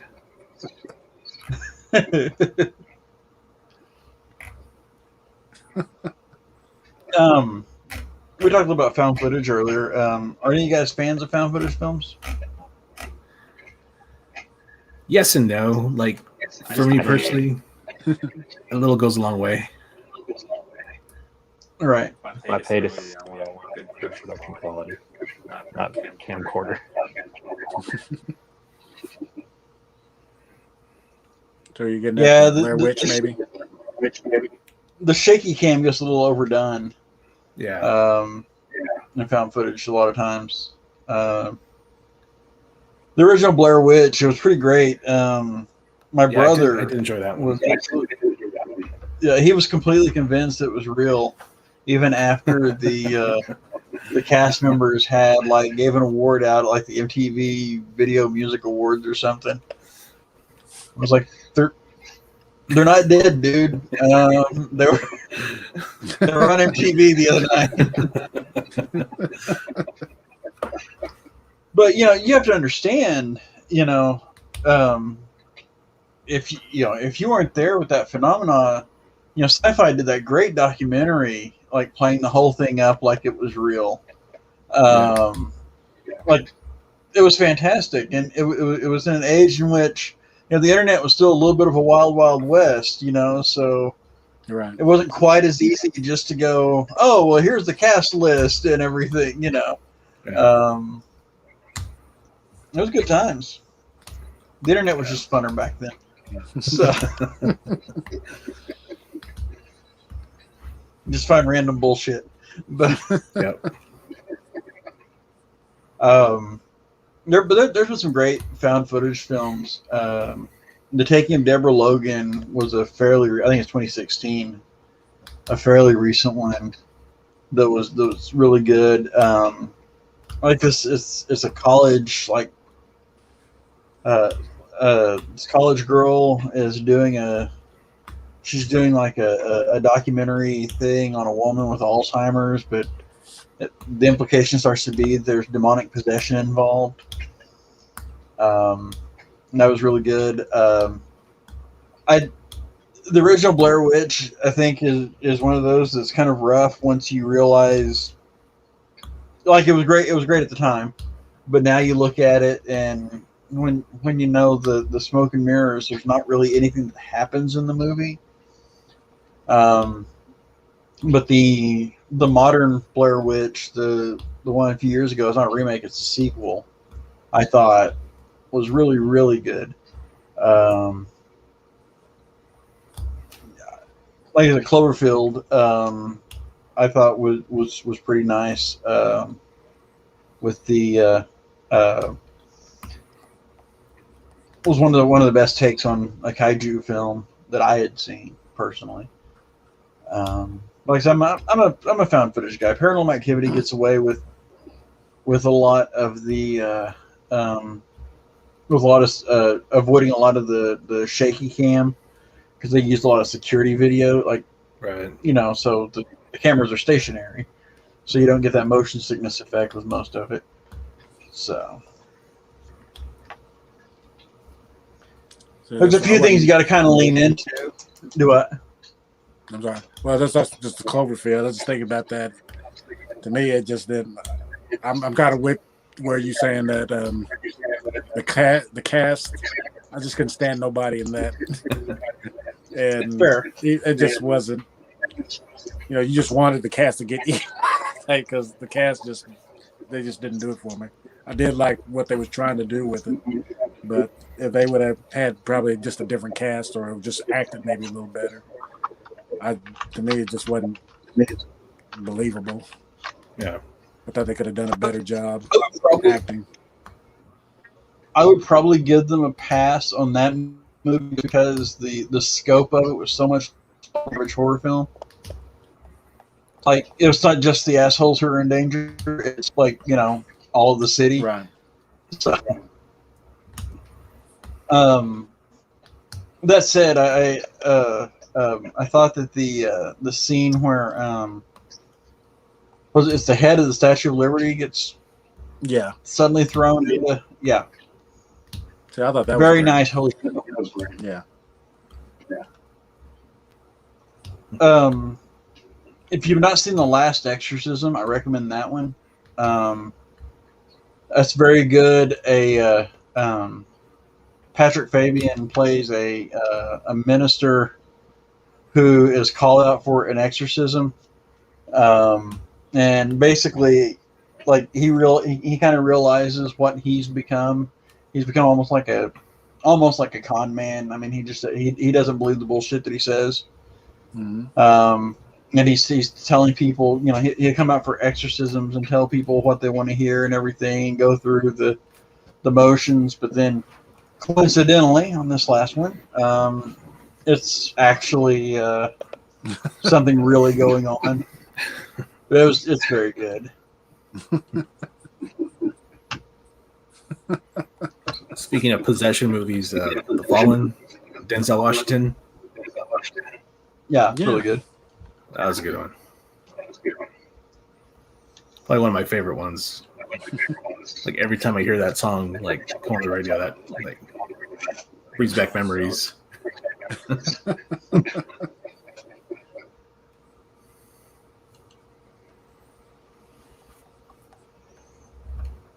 Yeah, Exorcist is still the one that still creeps me out. Yeah, I think that's the one to beat.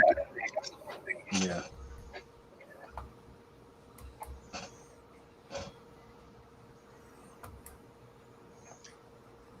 Yeah, see, one, I caught it. I remember.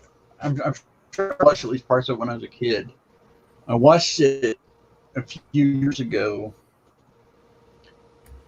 and it's one that I didn't think held up so well. I don't know if part of it is the been there, done that factor. You know, I mean, Right. Like I realized that it blazed that trail that a lot of other movies beat into the ground. But I had the same feeling when I read Dracula for the first time. Right. You know, it felt very, you know, you're checking the boxes. Okay, we've done all it, but then you have to remember, oh, this built that box that every vampire story, you know, followed along with. So, but you know, Exorcism was the first step into turning Linda Blair into a horror icon. Right. Yeah. So.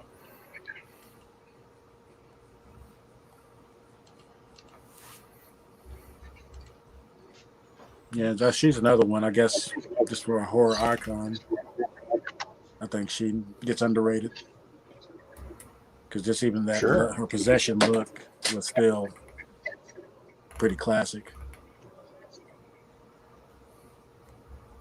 Yeah, no. She just looked creepy as hell when she was in the end. We're seeing the possession shining through on her and everything. Right. Yeah.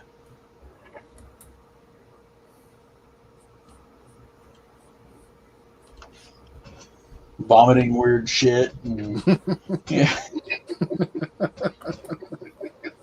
You just food. I only do that stuff when I have the stomach flu.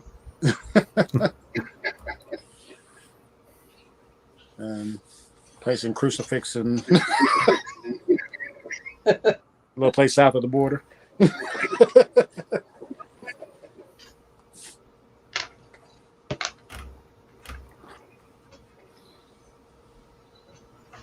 Now, this is how terrible I am. Let's see if we can get it up here close enough to. I threw together a little Jason Voorhees holding Mama Voorhees' head.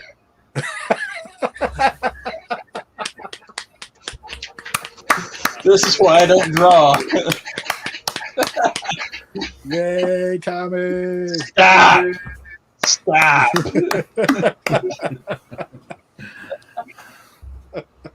Good job, Tommy. Good job, Tommy. No, I was actually going to do like a whole line of stick figure drawings over the week, and then I was going to like bring them up, but then lost track. So. See, now we know that you can draw, so we're going to expect something like that every week. Tommy's that's drawing terrible. of the week. That's what it's got. That's the new segment, Ben. Tommy's drawing of the week. Terrible. So, what are we going to do next week? We're going to be recording on my birthday. Yeah, we can skip next week then. I don't mind doing it. You I don't sure? mind doing it. My wife's going to be at work, so We will she ain't talk taking off about my whatever birthday. you want to talk We about. need to. What do you want to do for your A birthday? 2 hour What do you want to talk about? Tommy rant. All right. Tommy rant. And another thing. I'll just hold on a second here. Let me edit this real quick. Nice banner down there. Yeah.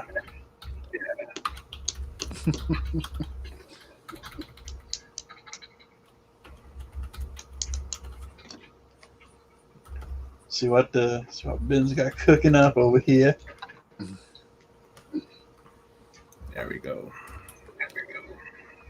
So this will be for next week. Tommy's birthday. We'll just leave that scrolling throughout the There whole you go. 2 hours. All right, All good times. Tommy. All time. it's ready to go, man. So Another thing.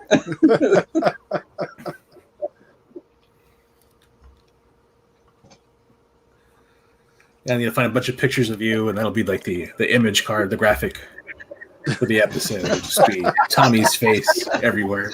Yeah. So I'll find a picture of all four of us together, and then I'll just replace all of our faces with yours. Tommy. There you go. There you go. That'd be awesome.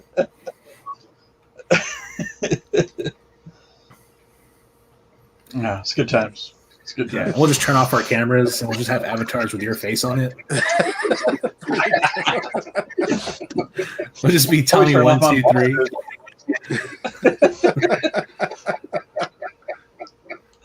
The Tommy episode. That's fun. The Tommy episode. Yeah, you guys got me going now. I had a guy hit me up about doing a wrestling and superhero podcast a couple of years ago, but I felt apprehensive about it because I had massive dental work done, like right around the time he asked. And now I'm like, I was hitting him up the last time. I was like, hey, you still want to do this? I'm getting comfortable. So.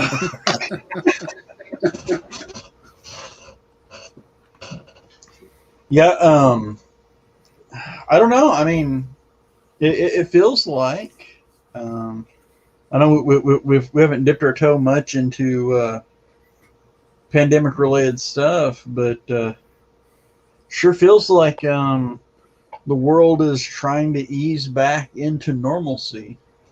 Yeah. Whatever that means. Whatever that means, yeah.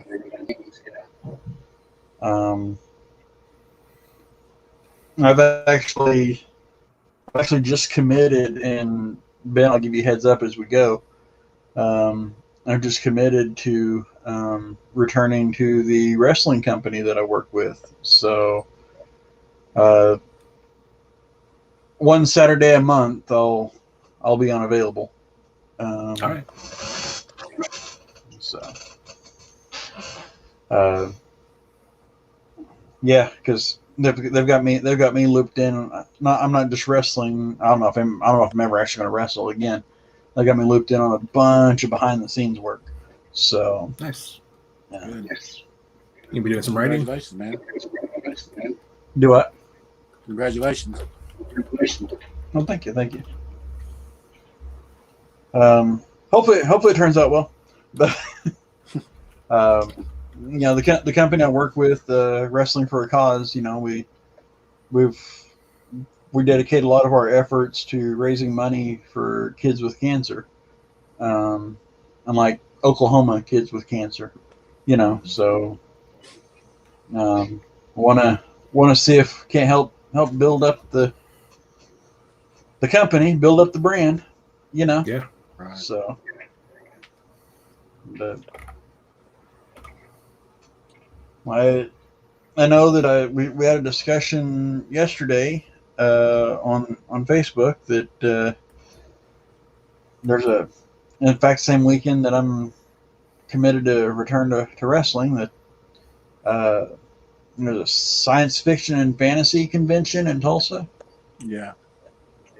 So it sounds like people are going to start making the effort, for better or for worse, to try to, like I said, try to get back to normalcy. So Yes, Yeah. sir.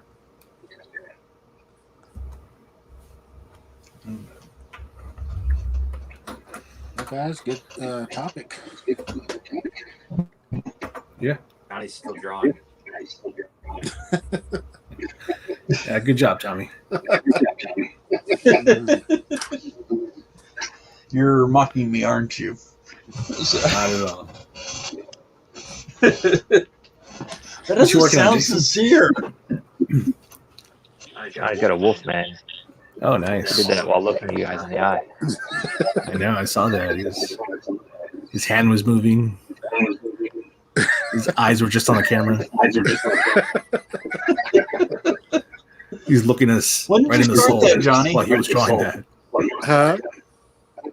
When did you start that? Probably about 5 minutes ago. I can confirm. Very nice, Johnny. You're not quite at Tommy's level yet, but just keep practicing. You'll get there. Soon. Yeah. Yeah, I'm gonna get there soon. Jason, what you got? I got. Let's see. Got my. You're talking about Ash. I did Ash and I did Henrietta.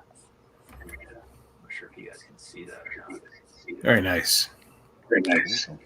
Just like I said, it's scribbles. Oh yeah, I dig it. The chin. Right. Hail to the king, baby.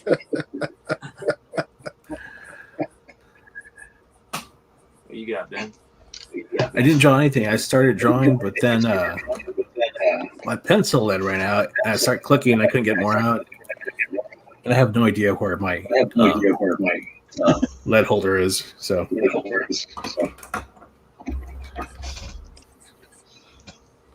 Where are you gonna draw? I was going to draw Scarlet Witch. I've been watching WandaVision. You guys been watching that? Loving it. Yeah, I seen last night. Yeah. I thought that was a real good episode. Yeah, it was pretty cool. Yeah, last night was my favorite episode of the series so far.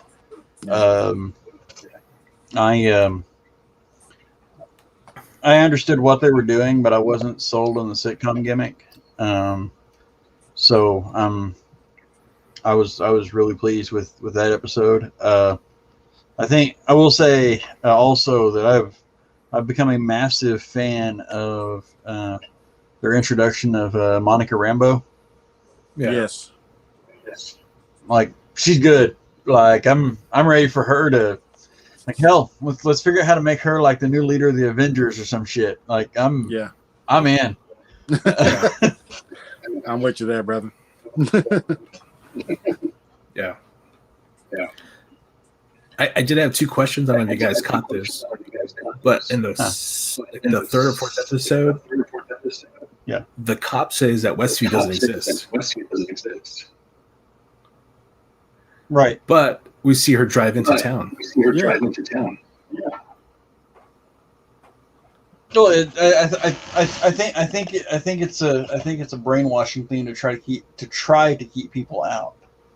Now, why not everybody's affected, I don't know. Other than plot reasons, I don't know. Secondly, Hayward said that she stole the body, which she didn't do. Right. Yeah. Now that could be Hayward bullshitting people he doesn't trust to let him get away with what he wants to do. Yeah, those were the 2 things that stuck out to me. I was pretty sure you were correct that he had said that.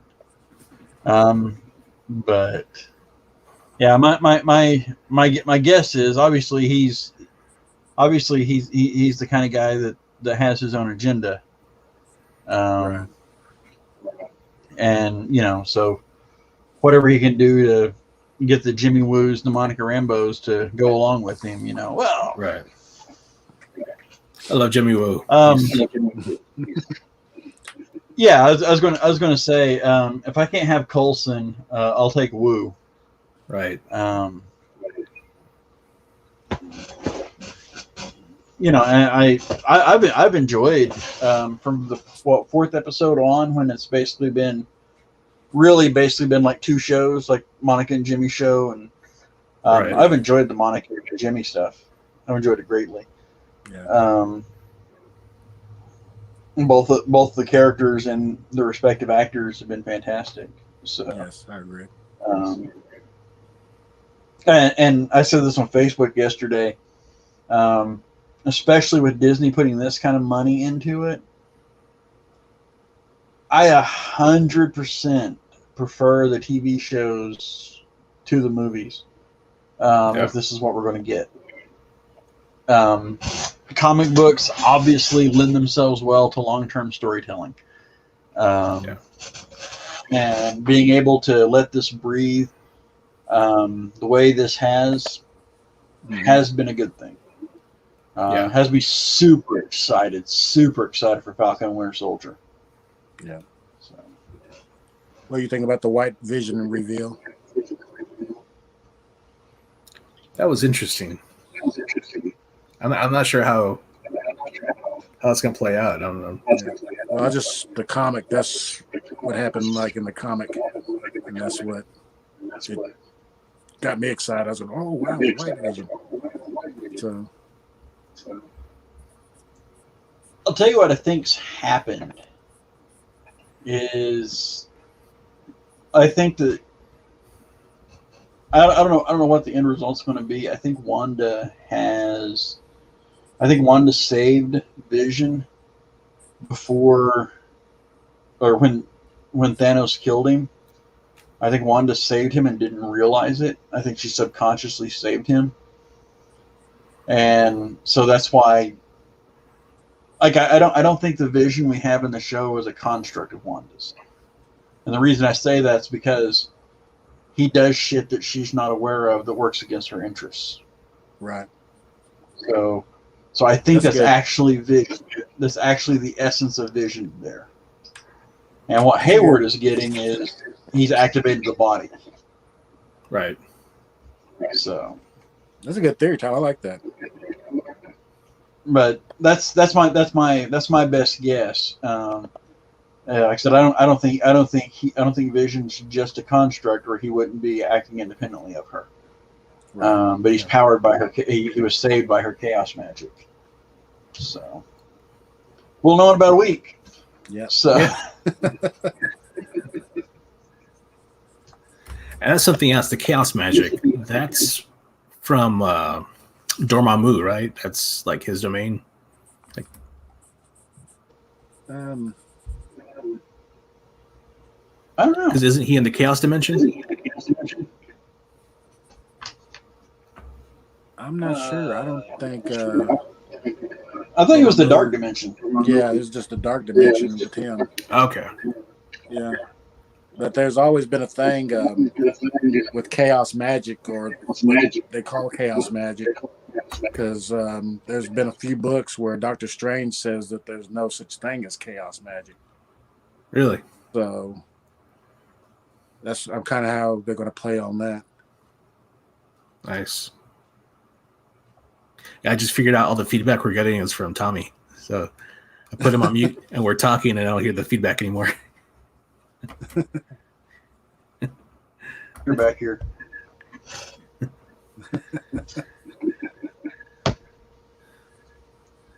Yeah.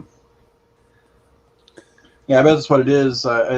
My son's computer is going back here behind me. Oh, okay. So. Gotcha.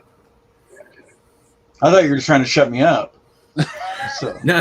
Like I kept hearing the echo, so I kind of figured out it's got to be Tommy's computer.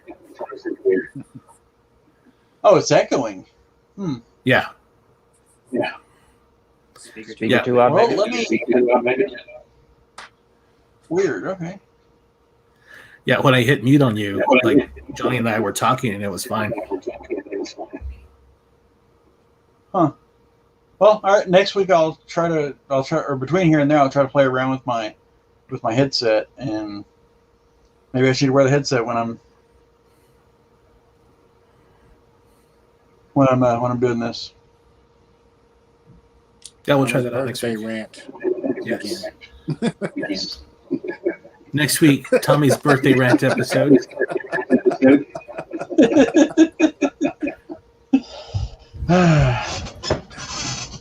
Old man will yell at the clouds.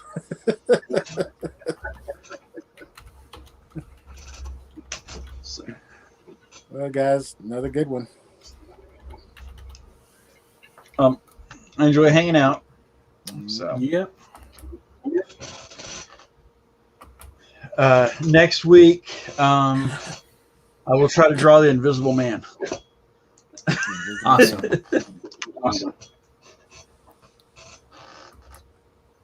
Gotta have hat and gloves and sunglasses. No, I don't tell you how to draw, Johnny. Well, hey, you can't draw him nude. That's not going to fly around here. Hey, I never claimed to be family friendly.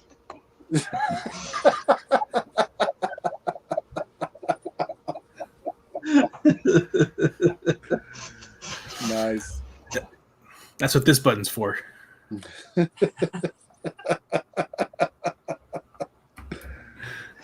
Oh, man. Good times. All right, guys.